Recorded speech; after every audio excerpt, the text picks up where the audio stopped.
बिस्मिल्लाहिर्रहमानिर्रहीम। अस्सलाम वालेकुम। आज 16 सितंबर बरोज़ मंगल हम बात करेंगे दो अहम केसेस के हवाले से। पाकिस्तान तहरीक इंसाफ के सरबराह इमरान खान की जानिब से अहम स्टेटमेंट सामने आई है, वो मैं आपके साथ शेयर करूंगा और साथ में आपको बताऊंगा कि सलमान अकरम राजा की जानिब से एक धुआंधार प्रेस कॉन्फ्रेंस की गई है कॉमनवेल्थ कमीशन की रिपोर्ट पर, उसके ऊपर हम बात करेंगे। और सबसे अहम जो आज इस्लामाबाद हाई कोर्ट में जस्टिस सरफराज डोगर बेंच में ईमान मज़ारी का जो केस था, उसमें जो आज एक बड़ी दिलचस्प सूरत हाल बनी है। आप जानते हैं कि इस्लामाबाद हाई कोर्ट में सूरत हाल ऐसे तब्दील हो रही है इतनी तेज़ी के साथ, तो क्रिकेट मैच में नहीं सूरत हाल तब्दील होती जो इस्लामाबाद हाई कोर्ट में हो रही है। और जिस जज को कमेटी का हिस्सा बनाया गया था, वो जज एक हफ़्ते की अचानक छुट्टियों पर तशरीफ़ ले गए। बड़ी अहम तफसीलात हैं जो मैं आपके साथ शेयर करने जा रहा हूँ।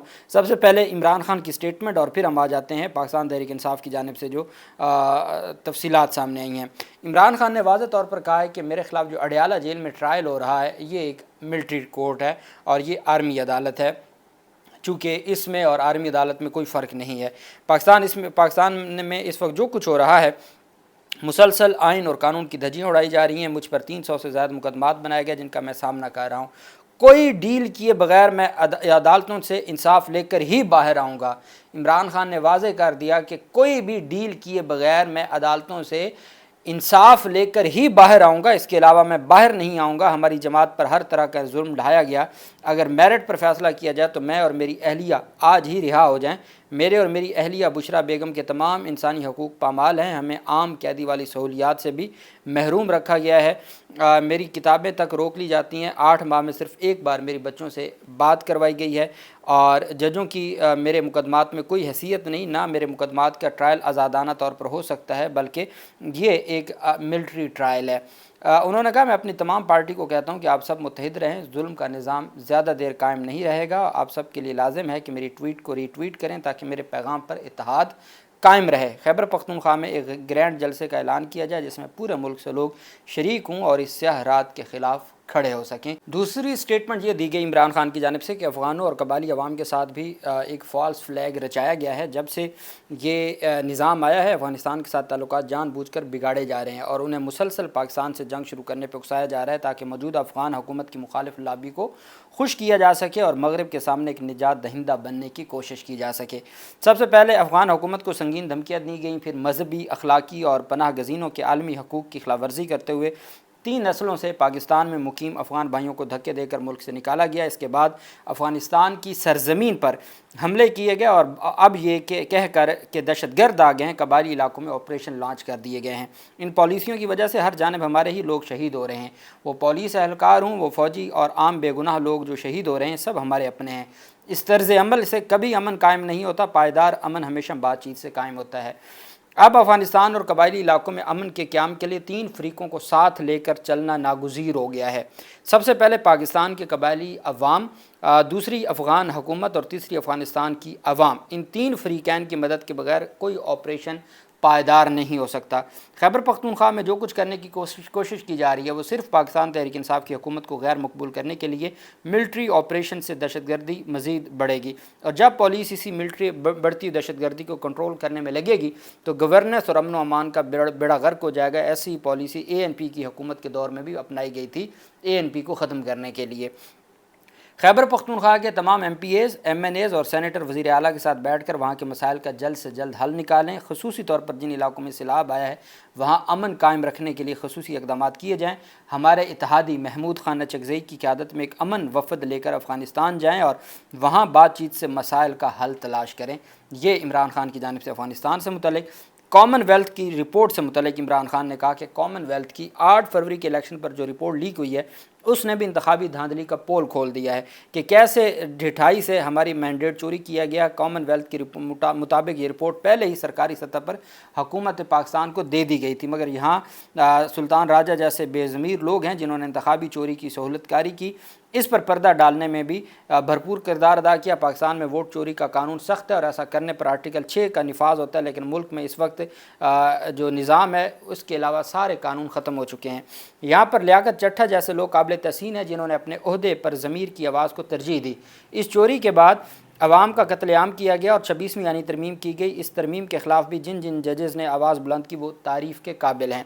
धांधली पर कायम हुकूमत को कानूनी तौर पर कबूल करने का वक्त अब ख़त्म हो चुका है, इसलिए सेनेट और पार्लिमानी कमेटियों से इस्तीफ़े दिए गए हैं। अपने अरकान पार्लियामेंट को पैगाम देता हूँ कि मौजूदा निज़ाम से बिल्कुल ना घबराएं, ना ही जेल से घबराएं। एक फ़र्द वाहिद अपने इक़्तिदार की हवस को पूरा करने की खातिर आपको दबाना चाहता है। आप जितना उनसे डरेंगे ये इतना ही आपको दबाएंगे।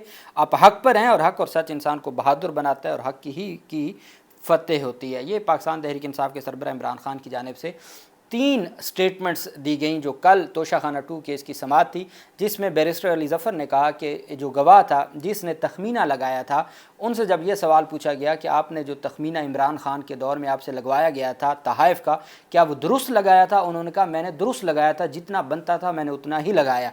उसके बाद उन्होंने बैरिस्टर अली ज़फ़र कहते हैं कि गवाह कहता है कि जो ये स्टेटमेंट है ये तो मुझे FIA वालों और नैब वालों ने बुला के दबाव डाल के ये स्टेटमेंट दिलवाई गई कि जी मैंने इमरान खान के दबाव में आके कम तखमीना लगाया। ये वो अपनी जीरा में खुद बता गया है।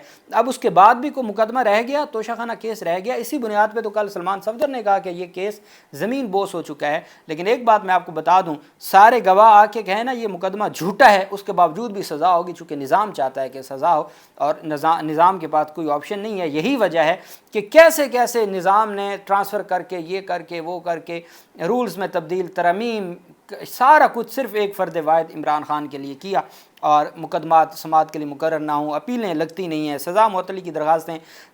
अप्रैल 2024 में उनकी दरख्वास्त मंजूर हुई थी कि जी उनका तोशाखाना 2 की जो बरीयत की दरख्वास्तें वो समाअत के लिए मुकर्रर की जाएँ। अप्रैल में मंजूर हुई थी, समाअत के लिए मुकर्रर करने की आज तक नहीं मुकर्रर हुई।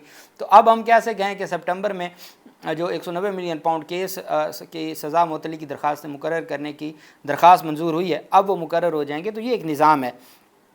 वहीं पे सलमान अकरम राजा की जानिब से जो अहम गुफ्तगू की गई है यही जो, और सलमान अकरम राजा ने बड़ी तफसीली जो है वो प्रेस क्लब में प्रेस कॉन्फ्रेंस की है, जिसमें तमाम हक़ाइक़ कौम के सामने रखे हैं कॉमनवेल्थ कमीशन रिपोर्ट से मुतल्लिक़। ये एक ऐसी रिपोर्ट है, और अभी मैं देख रहा था जो टेलीग्राफ है, जो इंटरनेशनल न्यूज़पेपर है बरतानवी, उन्होंने भी स्टोरी छापी है कॉमनवेल्थ की रिपोर्ट के ऊपर। कॉमनवेल्थ की जो धांधली से मुतल्लिक़ रिपोर्ट है कि कैसे पाकिस्तान तहरीक इंसाफ को और इमरान खान को प्रोसेस से दूर करने के लिए और आवाम का मैंडेट कैसे चुराया गया, पूरी तफसीलात उन्होंने भी दी हैं दी टेलीग्राफ में। पाकिस्तान तहरीक इंसाफ के सेक्रेटरी जनरल सलमान अकरम राजा ने कहा कि पूरी दुनिया जानती है कि 8 फरवरी के इलेक्शन को निशाना बनाया गया। इस सच की तस्दीक आलमी इदारे ने भी कर दी है। सेक्रेटरी जनरल पाकिस्तान तहरीक इंसाफ सलमान अकरम राजा ने प्रेस क्लब लाहौर में प्रेस कॉन्फ्रेंस करते हुए कहा कि 8 फरवरी के इलेक्शन जिस सच को आवाम जानती है उस सच की तस्दीक एक आलमी इदारे ने की है। 8 फरवरी को इलेक्शन पर हमला हुआ, पूरी दुनिया असम्बली को जानती है। असीरान जमहूरियत डॉक्टर यास्मीन राशिद ने वाइट पेपर तैयार किया है। उन्होंने कहा कि कॉमनवेल्थ की 8 फरवरी की इलेक्शन से मुतल्लिक़ रिपोर्ट पढ़नी चाहिए। कॉमनवेल्थ की रिपोर्ट के मुताबिक जो फॉर्म 45 सामने आए हैं, जो इलेक्शन कमीशन की वेबसाइट पर मौजूद है, इन फॉर्म्स पर कांट छांट नज़र आएगी। कॉमनवेल्थ की रिपोर्ट के मुताबिक जो फॉर्म 45 उम्मीदवार के एजेंट को दिए गए और जो फॉर्म 45 इलेक्शन कमीशन ने अपलोड किया, उनमें वाज़ेह फ़र्क है। फॉर्म 45 और फॉर्म 46 में भी रद्द-बदल किया गया। सेक्रेटरी जनरल ने कहा कि बहुत सारे फॉर्म 45 ऐसे हैं जहां उम्मीदवार के वोट को बदल दिया गया, मगर इस फॉर्म को मजमूई वोट तब्दील ना कर सके। हर हल्के में फॉर्म 45 में तब्दीली की गई। सलमान अकरम राजा ने कहा 90 से 95 हल्कों में फॉर्म 45 और फॉर्म 46 मिलते जुलते नहीं हैं। इस इलेक्शन में 90 से 95 हल्कों में एक ही जमात के उम्मीदवारों को ऐसे काम करके जितवाया गया, नून लीग को। उन्होंने कहा कि बहुत से ऐसे पोलिंग स्टेशन मिले जहां एक ही पोलिंग स्टेशन पर कौमी असम्बली का वोट कास्ट हुआ, लेकिन सूबाई असम्बली का वोट ही नहीं पड़ा। ये कैसे हो सकता है कि एक बंदा वोट डालने आए, वो जो एक उम्मीदवार नेशनल असम्बली का उसको तो वोट दे रहा है, उसके नीचे जो सूबाई असम्बली का उम्मीदवार है उसको वोट ही नहीं देता।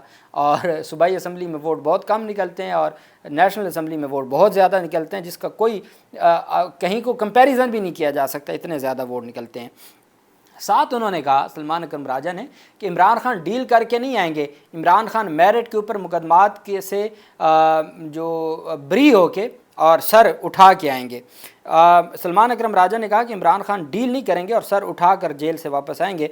और उन्होंने कहा कि सारी दुनिया कह रही है कि आइन पर हमला हुआ जो बाइस शर्म है, इलेक्शन पर हमला हुआ, हेरा फेरी हुई, बरसर इक़्तिदार पार्टी के हक़ में जो है वो इन्होंने हेरा फेरी की गई। उन्होंने कहा सारी दुनिया कह रही है कि आइन पर हमला हुआ है जो बाइस शर्म है, आइन में गैर कानूनी तरमीम वापस कराएंगे, पार्लिमान को बुरी तरह مفلوج کر دیا گیا ہے اور عدالتی نظام کو سیاسی حربے کے طور پر استعمال کیا جا رہا ہے۔ سلمان اکرم راجہ کا کہنا تھا کہ اسمبلی میں کب تک بیٹھنا ہے، فیصلہ پارٹی کے سربراہ عمران خان کریں گے، عمران خان ڈیل نہیں کریں گے بلکہ سر اٹھا کر واپس آئیں گے۔ اب ہم آ جاتے ہیں، آج ایمان مزاری نے ایک درخواست دائر کی ہوئی تھی ماہرنگ بلوچ جو بلوچستان کی خاتون رہنما ہیں ان کا نام ECL سے نکالنے کی، جس کے اوپر 11 ستمبر کو سرفراز ڈوگر صاحب نے یہ برہمی کا اظہار کیا تھا کہ آپ جا کے ڈکٹیٹر کہتی ہیں، آپ ڈکٹیٹر کہتی ہیں، کیوں نہ توہین عدالت کی کارروائی شروع کی جائے۔ اور پھر ان کے خامند کو کہا کہ ہادی صاحب ان کو سمجھائیں، کہیں میں نے پکڑ لیا نا، اس طرح کی کوئی بات ہوئی، جس کے بعد پھر اگلے دن وضاحت بھی جاری کی کہ میں نے ایسی بات نہیں کی۔ ایمان مزاری نے درخواست دائر کر دی کہ اس کو محفوظ کیا جائے، CCTV کو ساتھ اس کی کاپی مانگ لی۔ اگلے دن ایمان مزاری نے ہراسمنٹ کی کمپلینٹ فائل کر دی جو جسٹس سمن رفعت امتیاز صاحبہ کے پاس، انہوں نے اس کے اوپر 3 رکنی کمیٹی بنا دی۔ 3 رکنی کمیٹی بنی تو چیف جسٹس نے خود ہی، جن کے خلاف شکایت پہ 3 رکنی کمیٹی بنی، چیف جسٹس نے ہی سمن رفعت کو اس کمیٹی سے ہٹا دیا اور انعام امین منہاس کو اس کمیٹی کا سربراہ بنا دیا۔ آج جو جج صاحب ہیں انعام امین منہاس تو بن گیا کمیٹی کے، لیکن وہ جو کمیٹی 3 رکنی بنائی تھی اعجاز اسحاق خان، سمن رفعت امتیاز اور ارباب طاہر، اس میں جو ارباب طاہر ہیں وہ 1 ہفتے کی چھٹیوں پہ تشریف لے گئے۔ آج ہی ان کی پورے 3-4 دن کی اگلی جو کاز لسٹ ہے وہ منسوخ کر دی گئی، وہ چھٹیوں پہ چلے گئے۔ وہ جو 3 رکنی کمیٹی بنی تھی اس میں ایک جج صاحب چھٹیوں پہ چلے گئے۔ اب آج اس کیس کے اوپر سماعت ہوئی جو ماہرنگ بلوچ کا کیس تھا، اس کے اوپر آج سماعت ہوئی۔ ایمان مزاری خود نہیں پیش ہوئی، ان کے جو معاون وکیل ہے وہ پیش ہوئے ہائی کورٹ میں۔ بلوچ یکجہتی کونسل کی رہنما ڈاکٹر ماہرنگ بلوچ کا نام ECL سے نکالنے کی درخواستوں پر سماعت ہوئی۔ چیف جسٹس سرفراز ڈوگر نے سماعت کی۔ درخواست گزار کی جانب سے ایڈوکیٹ ایمان مزاری کی جگہ معاون وکیل ایمل خان مندوخیل عدالت میں پیش ہوئے اور استدعا کی کہ چونکہ ایمان مزاری نے اس عدالت یعنی چیف جسٹس سرفراز ڈوگر کے خلاف ایک کمپلینٹ دائر کر رکھی ہے، ریفرنس ایک سپریم جوڈیشل کونسل میں، اور ایک انہوں نے کمپلینٹ فائل کی ہے ہراسمنٹ کی کمیٹی کے سامنے، اس وجہ سے یہ کیس کسی دوسرے بینچ کو منتقل کر دیا جائے۔ ایمان مزاری اس بینچ کے سامنے دلائل نہیں دینا چاہتی۔ چیف جسٹس نے کہا یہ کہاں لکھا ہوا ہے کہ کیس ٹرانسفر کیا جائے، جس پر وکیل نے کہا کہ پچھلی سماعت میں اس عدالت میں کچھ معاملات ہوئے تھے۔ اب وکیل کہہ رہا ہے کہ پچھلی تاریخ پر اس عدالت میں کچھ معاملات ہوئے تھے۔ چیف جسٹس کہتے ہیں کون سے معاملات؟ چیف جسٹس نے کہا کیا ہوا تھا اس کورٹ میں، یہاں لا افسران کھڑے ہیں، کیا کچھ ہوا تھا یہاں پہ؟ عدالت نے کہا مرکزی وکیل نہ صرف پیش نہیں ہوئی بلکہ غیر حاضری کی کوئی مناسب وجہ بھی نہیں بتائی گئی۔ عدالت نے ماہرنگ بلوچ کا نام ECL سے نکالنے کی درخواست پر سماعت غیر معینہ مدت تک کے لیے ملتوی کر دی۔ عدالت نے کہا کہ چونکہ اور جو ایمان مزاری کی یہ استدعا تھی کہ مہربانی کر کے کسی اور بینچ کو منتقل کر دیں، چونکہ آپ کے خلاف جو درخواستیں وہ ہم نے دائر کی ہیں اور آپ اب جو ہے وہ ہمارے کیس کو نہ سنیں، اور اس کیس میں ہی سارا مسئلہ بنا، کمپلینٹ فائل ہوئی ہے، ساری چیزیں ہوئی ہیں، تو آپ مہربانی کر کے اس کو بھیج دیں کسی اور بینچ میں۔ تو چیف جسٹس صاحب نے وہ استدعا مسترد کر دی اور انہوں نے کہا کہ یہاں تو کچھ ہوا ہی نہیں تھا، کیا ہوا تھا؟ یہاں تو کچھ نہیں ہوا تھا، یہ لا افسران کھڑے ہیں، یہاں کچھ ہوا تھا؟ ساتھ عدالت نے کہا کہ یہ جو ان کی جانب سے پلی لی گئی ہے یہ درست نہیں ہے اور اس پلی کو جو ہے وہ ہر صورت ریجیکٹ کیا جاتا ہے، اور وہ خود پیش بھی نہیں ہوئی اور انہوں نے کوئی ریزنیبل وجہ بھی نہیں بتائی، اس وجہ سے سماعت بغیر کارروائی غیر معینہ مدت تک کے لیے ملتوی کر دی جاتی ہے۔ یہ آج اسلام آباد ہائی کورٹ میں صورتحال ہے۔ ابھی بہت ساری چیزیں، ابھی جسٹس اعظم خان جو ایڈیشنل جج بنے ان کے خلاف ان کو عہدے سے ہٹانے کی درخواست بھی آج دائر ہو گئی ہے، وہ بھی بڑی دلچسپ صورتحال ہے اور بڑی اہم تفصیلات ہیں جو میں آپ کے ساتھ شیئر کروں گا۔ اللہ پاک پاکستان کا حامی و ناصر ہو۔ بہت شکریہ، اللہ حافظ، پاکستان زندہ باد۔